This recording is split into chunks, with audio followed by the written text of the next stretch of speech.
Hi, it's Izzy Clennell, and today I thought I'd tell you guys how you should prepare for your GCSE exams in English literature. So, let's go right back to the basics. You need to make sure you know who all the characters are, how they're related. You're going to need to make sure you know the events of the plot and what order they happen in. It's also essential that you know the context that the text was written in. This doesn't just mean knowing what year the text was written in.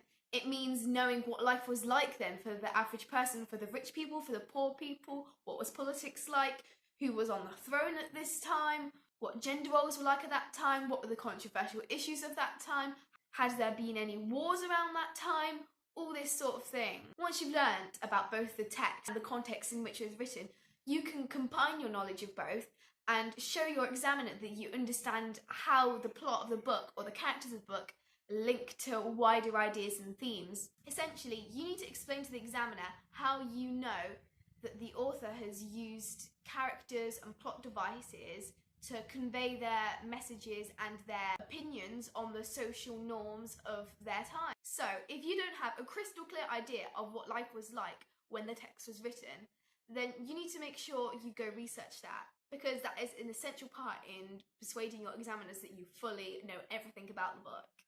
The next thing you need to do is collate ideas from different places. Just an example, here's one of the poems from my poetry anthology, Kamikaze, and all these ideas, most of them aren't mine, they probably came from my teacher or my other classmates. But it's totally okay to just write down their ideas and make sure that you've learnt them and that you can use them in your exam. Another place where you can get ideas is a revision guide. So, for example, these snap revision guides, they're really interesting because they've got some ideas about each of the characters. They've got example analysis paragraphs on different themes. They've got practice questions in. They've got examples of what a good one looks like. There's a glossary of language and structure techniques that you might want to learn. So this is obviously so helpful because showing you know some special terminology is really good if you want to impress your examiners. It also shows you how to plan your answer. So these are really good and they're also quite cheap. I think they're only £3 each. I put links to buy these books in the description below, so make sure you go check that out so that you can get a copy, because let's say your class weren't very good at thinking of ideas, I would say these are a really good starting point. Another place where you can find some good ideas and points are YouTube videos. So there are so many English teachers on YouTube, such as Mr. Bruff, Stacey Ray, Mr. Sal's. There's just so many. I will link some of my favourite playlists below, but honestly it's so good because A, if you're watching this, you probably spend a lot of time on YouTube, so it's not too far out of your comfort zone. B, watching videos is kind of like a classroom environment, you know, with the teacher explaining something while you copy down some notes. And so if you struggle to stay focused whilst copying notes out of a revision guide, then I'd say videos are definitely a lot better for you because they resemble a classroom-focused environment. So once you've got plenty of good ideas, or at least know where to get them from, then you should think about making some notes. So I made cue cards for my texts. So for example, for an inspector calls, I made 1 or 2 cue cards for each character. And I basically highlighted the quote and then I put lots of different ideas linking off from that. For poems, however, I wrote these notes. So here are the 2 that I actually used in the exam because I had Ozymandias and I compared it to London.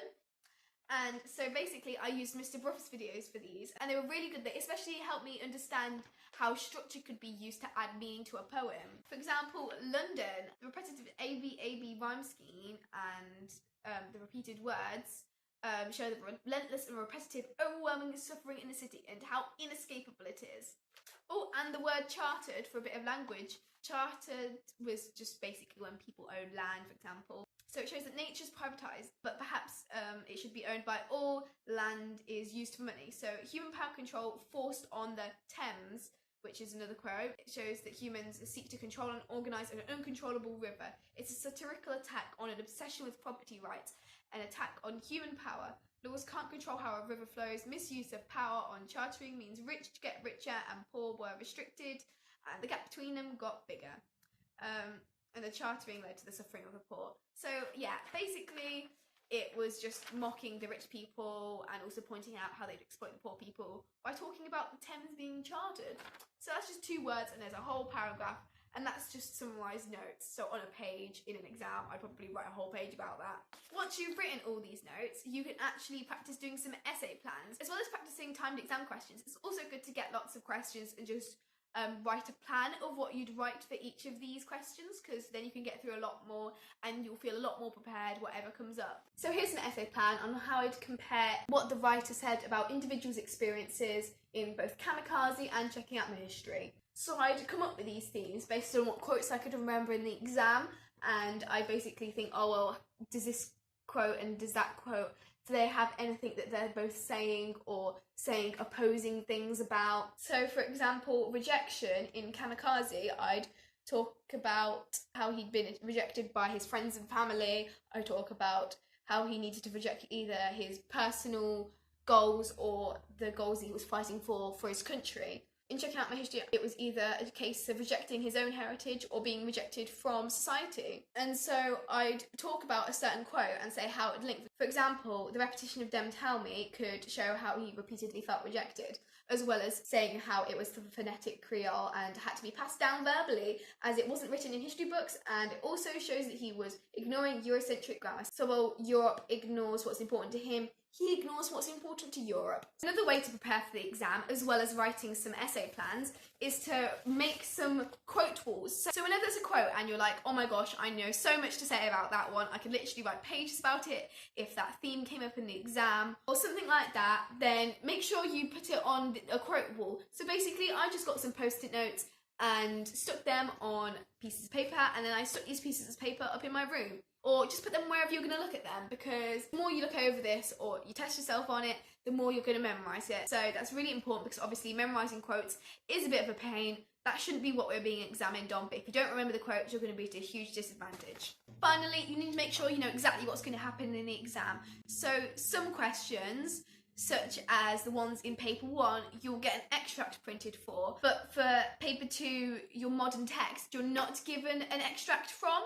but you do get a choice between 2 questions, so make sure you only do one of them. It goes without saying, but do make sure that you plan your answers before you write them, because obviously having a good structure is A, going to make it so much easier for the examiner to mark, B, is going to make your ideas seem way more ordered and structured and just make them seem better overall. C, you'll probably think of more ideas if you plan it first, and D, I don't know, but there's probably another benefit as well. Unseen poetry, make sure you practice that. So, whilst I was actually doing my poetry notes for the poetry anthology from Mr. Bruff's videos, after a few videos, I actually began being able to predict quite accurately what he would say about the structure. So he'd be like, oh, so there's a lot of enjambment in this poem, and then I'd be like, boom, I know exactly what you can talk about for that and what that might be implying. So learning structure really helps you out with unseen poetry, because every single poem has a structure. The structure could be orderly or disorderly. You can say things about what both of these are. You can say both positive and negative things. For example, if it's disorderly, you can say it's either free, or you could say it's really chaotic. If it's orderly, you could say it's really organised, or you could say it's really repetitive. You could say long sentences are bad because it makes you feel out of breath, or short sentences because they remind you of gunshots. All these different things that you learn whilst you're doing your poetry anthology, you can apply to your unseen poem as well. So those are all the tips. I know that these tips work because I followed them more in my paper 2 exam than my paper 1 exam, and my paper 2 I got the equivalent to a 9 in, but because I did worse in my paper 1, I averaged 2 and 8. So make sure you follow these tips as closely as possible, because trust me, they will help you. If you think this video has been helpful, then please give it a like.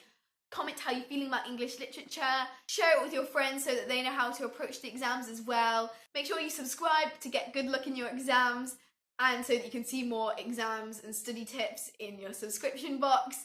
And make sure you watch my other videos, because there's plenty more stuff to help you with your exams. Thank you!